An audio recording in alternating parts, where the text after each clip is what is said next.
ইসলামী bank news top 10।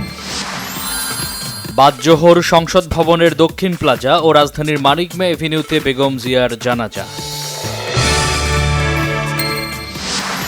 Begum Khaleda জিয়ার জানাজায় সুশৃঙ্খলভাবে অংশ নেওয়ার আহ্বান জানিয়েছেন মির্জা ফখরুল ইসলাম আলমগীর।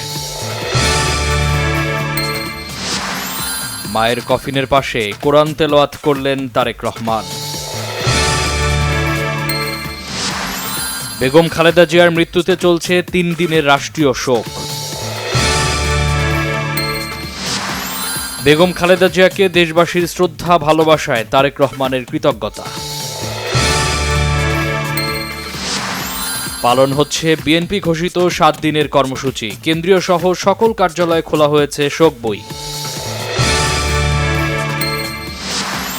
খালেদা জিয়ার প্রতি শ্রদ্ধা জানাতে ঢাকায় ভারত, পাকিস্তান, নেপাল, ভুটান, মালদ্বীপ সহ বিভিন্ন দেশের প্রতিনিধিরা। বেগম খালেদা জিয়ার মৃত্যু শোকে বিপিএল-এর 2 ম্যাচ সহ ফুটবলের সব আয়োজন স্থগিত। পদত্যাগ করেছেন প্রধান উপদেষ্টার স্বাস্থ্য পরিবার কল্যাণ বিষয়ক বিশেষ সহকারী অধ্যাপক ডক্টর মোহাম্মদ সায়েদুর রহমানও।